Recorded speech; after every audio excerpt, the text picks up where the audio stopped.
आप कोई second hand गाड़ी परचेस करने जा रहे हैं ना, तो उसकी एक सही उम्र कितनी है और कितनी उम्र तक की या कितनी पुरानी गाड़ी जो है आप लोग जो है लेना सही आपके लिए डिसीजन रहेगा। बड़ा क्वेश्चन ये है कि हम लोग डिसाइड कैसे करें कि हमें जो है हमारे लिए कौन सी गाड़ी जो है बेस्ट सूटेबल है। ठीक है, तो उस चीज़ के लिए भी कुछ ऐसे टिप्स मैं आपको दूंगा। जब भी आप गाड़ी परचेस करने जाए ना, आप दिमाग में रखो तो आपके लिए बहुत जो है वो एक बेनिफिशियल रहेगा। हेलो दोस्तों, कैसे हैं आप सब लोग? Welcome back to my channel.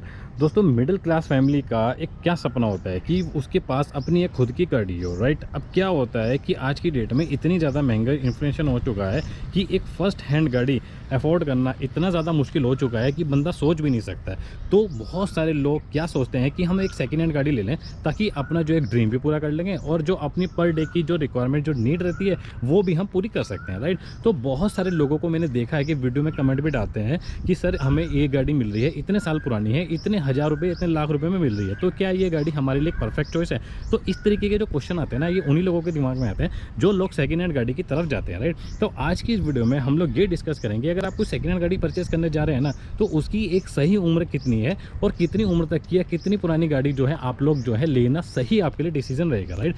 तो होप ये वीडियो आप लोगों के लिए कुछ इन्फॉर्मेटिव रहेगी। अगर आप लोगों को वीडियो पसंद आती है तो प्लीज़ वीडियो को लाइक शेयर, चैनल को सब्सक्राइब आप जरूर कर लेना। तो दोस्तों देखो, मैंने क्या करा है, इसमें 4 कैटेगरी में जो है ना इस चीज़ को मैंने डिफाइन किया है। देखो, पहले जो कैटेगरी आती है वो आती है कि अगर गाड़ी की उम्र मैक्सिमम 3 साल तक है, उसके बाद 3 से 5 साल तक की गाड़ी, फिर 5 से 7 साल तक की गाड़ी और लास्ट में 7 ईयर प्लस गाड़ी को जो है हम लोग डिस्कस करेंगे, राइट।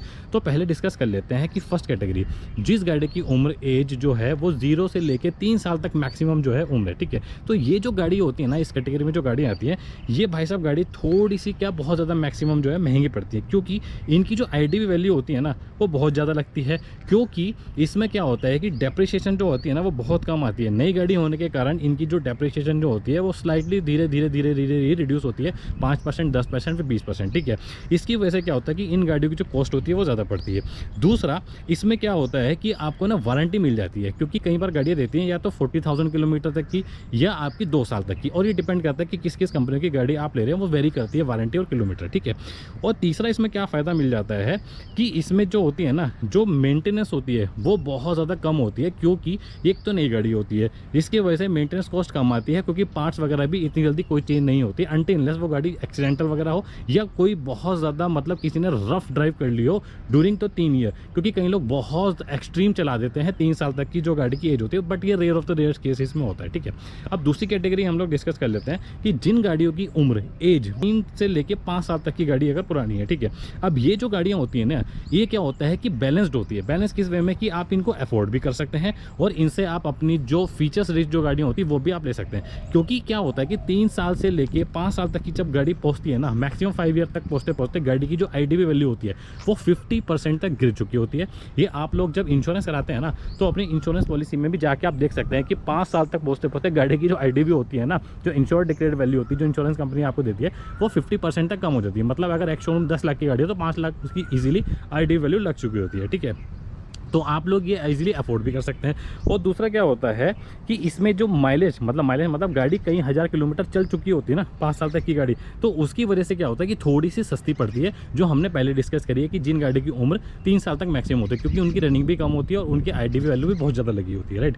अब तीसरा डिस्कस कर लेते हैं कि गाड़ी अगर 5 साल से लेकर 7 साल तक है तो वो कैसी चॉइस रहेगी। अब मान लो गाड़ी की क्या होती है 5 साल से प्लस एज हो गई, ठीक है, 7 साल तक मैक्सिमम होगी, उसमें क्या होगा कि मोस्ट ऑफ द टाइम जो वारंटी होती है ना वो भी जा चुकी होती है, क्योंकि जो वारंटी आपको मिलती है या तो 2 साल तक मिलती है या 40,000 किलोमीटर तक पड़ती है। अब जो हमने इससे पहले कैटेगरी डिस्कस करी थी 0 से 5 साल तक, उसमें एक फ़ायदा ये हो सकता है कई लोग एक्सटेंडेड वारंटी ले लेते हैं, जिसमें मैं भी हूँ कि मैंने भी अपनी गाड़ी की एक्सटेंडेड वारंटी ली थी, अल्टो की और बलेनो की, तो 5 साल तक या 1 लाख किलोमीटर तक। तो वो एक अलग से आपकी जो सेफ्टी होती है ना वो एक्सटेंड कर देती है। मान लो आपने गाड़ी परचेस कर ली, बट लेते ही कुछ ना कुछ फॉल्ट आ गया, किसी पार्ट में कोई दिक्कत होगी, या तो सस्पेंशन में, ठीक है, या कोई भी मतलब एक बड़ा पार्ट में अगर कोई प्रॉब्लम आ गई, तो उसको जो कॉस्ट जो बियर होगी ना वो आपके खुद की पॉकेट पर जाएगी, ठीक है। बट अगर वो वारंटी में है तो इजीली आप उसको जाके क्लेम करके रिप्लेस करा सकते हैं, ठीक है। तो ये एक बहुत बड़ा फायदा होता है।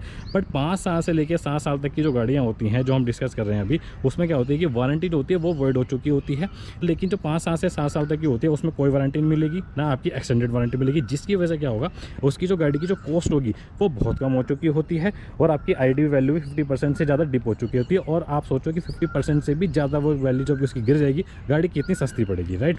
और चौथा जो है भाई, गाड़ी अगर 7 साल से पुरानी गाड़ी है तो ये जो होती है ना सबसे ज़्यादा बजट फ्रेंडली कॉस्ट इफेक्टिव गाड़ी होती है, क्योंकि इनका माइलेज बहुत लाखों किलोमीटर में या हज़ारों किलोमीटर में जा चुका होता है। आईडीवी वैल्यू को तो पूछो मत, इस टाइम पे तो लोग इंश्योरेंस लेना भी छोड़ देते हैं। इस गाड़ी में सबसे बड़ा नुकसान ये होता है कि जो 7 साल प्लस गाड़ी चल चुकी होती है उनमें जो मेंटेनेंस कॉस्ट आती है ना वो बहुत ज़्यादा हाई चली जाती है, ठीक है। कई लोग क्या करते हैं, छुपा के गाड़ी बेच देते हैं, आपको बिना बताए, कि जिन लोगों को आइडिया नहीं होता है कि ये गाड़ी इतनी पुरानी है। अब जो बेचारा नॉर्मल आदमी जिसको नॉलेज नहीं है वो तो लेके आ जाएगा, ठीक है, लेकिन लेने के बाद पता लगेगा अगर आप किसी एरे गैरेज किसी भी डीलर से ले लेते हैं, अगर कोई ऑथराइज्ड है या कोई आपको लगता है कि ये जेन्युइन बंदा है, ये ट्रस्टवर्दी बंदा है, तो आप जाके ले सकते हैं, फिर आपको कोई दिक्कत परेशानी उस चीज़ में नहीं आएगी, ठीक है। तो ये जो हमने 4 कैटेगरी हमने जो डिस्कस करी है ना, ये तो होगी गाड़ी की किस एज में आपको जो है क्या फ़ायदे हैं और क्या नुकसान। सबसे बड़ा क्वेश्चन ये है कि हम लोग डिसाइड कैसे करें कि हमें जो है हमारे लिए कौन सी गाड़ी जो है बेस्ट सूटेबल है, ठीक है। तो उस चीज़ के लिए भी कुछ ऐसे टिप्स मैं आपको दूंगा, जब भी आप गाड़ी परचेस करने जाए ना आप दिमाग में रखो, तो आपके लिए बहुत जो है वो एक बेनिफिशियल रहेगा। सबसे पहला जो टिप है वो ये है कि भाई पैसा, आपकी पॉकेट कितना अलाउ कर रही है, आपका बजट क्या है। मान लो आपका बजट जो आपने किया है वो है 4 लाख रुपए का या 3 लाख रुपए का, ठीक है। अब 3 लाख रुपए, कई बार क्या लोग सोचते हैं गाड़ी लेने जाते हैं और आपको जो गाड़ी दिखाई जाती है वो 4 साढ़े 4 लाख तक की, हम लोग कोशिश कर लेते हैं कि चलो बजट एक्सटेंड कर लेते हैं। बट आप लोग वो जो बजट होता है सिर्फ गाड़ी समझ के मत आप लेना, क्योंकि उस बजट में आपको ये भी देखना पड़ेगा कि गाड़ी ही नहीं आप खरीद रहे हो, आप गाड़ी के साथ साथ और भी कॉस्ट जो है आपको बेयर करनी पड़ेगी। फॉर एग्जांपल उसकी इंश्योरेंस कॉस्ट, गाड़ी लोगे तो इंश्योरेंस भी कराना पड़ेगा, और साथ में गाड़ी चलाओगे तो उसकी मेंटेनेंस भी करनी पड़ेगी, सर्विस भी करानी पड़ेगी। तो ये जो दो कॉस्ट होती है ना भाई साहब, ये हज़ारों रुपए में चली जाती है। तो उस बजट में ये 2 चीज़ हिडन कॉस्ट भी आप इंक्लूड करके चलना है, ठीक है। प्लस माइनस 10-15% आप बढ़ा सकते हो, बट इतना भी मत बढ़ाओ कि आपको लेने के बाद पछतावा हो, ठीक है। दूसरा, गाड़ी का ट्रैक रिकॉर्ड क्या है, उसकी जो सर्विस हुई है वो किसी मतलब ऑथराइज सर्विस स्टेशन पे हुई है या कहीं बाहर उसकी गई है, मतलब सर्विस का अता पता ही नहीं है, ठीक है। अगर सर्विस का अता पता ही नहीं है फिर आप कैसे उस पर ट्रस्ट कर लोगे कि ये गाड़ी में कुछ खर्चा भी हो, कुछ काम हुआ है, ऐसा तो नहीं कि बहुत डिफेक्टिव गाड़ी है, कहीं एक्सीडेंटल वगैरह ना हो, ठीक है। तो ये चीज़ भी उसका जो रिकॉर्ड होता है, प्रूवन ट्रैक रिकॉर्ड होता है, सर्विस रिकॉर्ड होता है खासतौर से, वो आप जाके पता कर सकते हैं रजिस्ट्रेशन नंबर के थ्रू, ठीक है।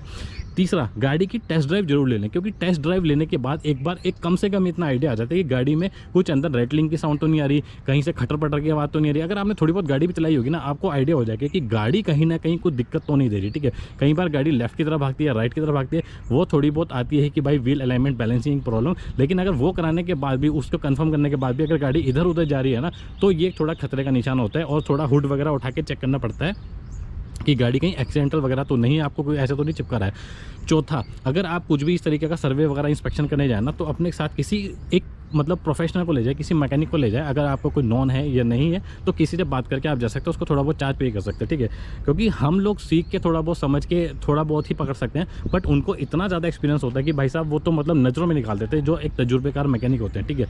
तो उनको थोड़ा बहुत पैसे दे के आप लाखों की डील अगर कर रहे हो, आपके लिए कुछ भी नुकसान इसमें नहीं है।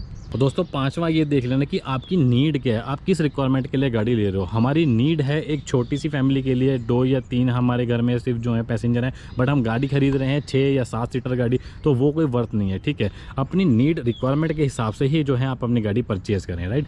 और छठा, गाड़ी की रीसेल वैल्यू क्या है, जो मॉडल आप किस कंपनी का आप लेने जा रहे हैं उस गाड़ी का मॉडल की जो है रीसेल वैल्यू क्या है, कितना रिलायबल है, उस मॉडल की जो प्रीवियस जो हिस्ट्री है वो कितनी रिलायबल हो, कितनी अच्छी रीसेल वैल्यू है, ताकि आप लोग अगर मान लो 1 साल 2 साल भी चलाएं, फिर आपका कुछ और गाड़ी लेने का मन है, उसको आप मार्केट में बेच के अच्छे खासे पैसे लेके फिर आप नई गाड़ी में पैसा इन्वेस्ट कर सकते हैं, राइट। तो दोस्तों, इस वीडियो में हमने डिस्कस किया कि किस किस उम्र तक की गाड़ियों की जो एज की जो गाड़ियाँ होती है उसमें क्या फ़ायदा है, क्या नुकसान है, और दूसरा कि हम क्या ऐसे दिमाग में टिप्स रखें कि जिसकी वजह से हम उसको अप्लाई करके एक अच्छी अपने लिए जो है वेल सूटेड गाड़ी परचेस कर सके, राइट। तो दोस्तों, होप ये इन्फॉर्मेशन, ये वीडियो आप लोगों को पसंद आई होगी। अगर आप लोगों को वीडियो पसंद आई है तो प्लीज़ वीडियो को लाइक शेयर, चैनल को सब्सक्राइब आप ज़रूर कर देना। Thank you so much. जय हिंद।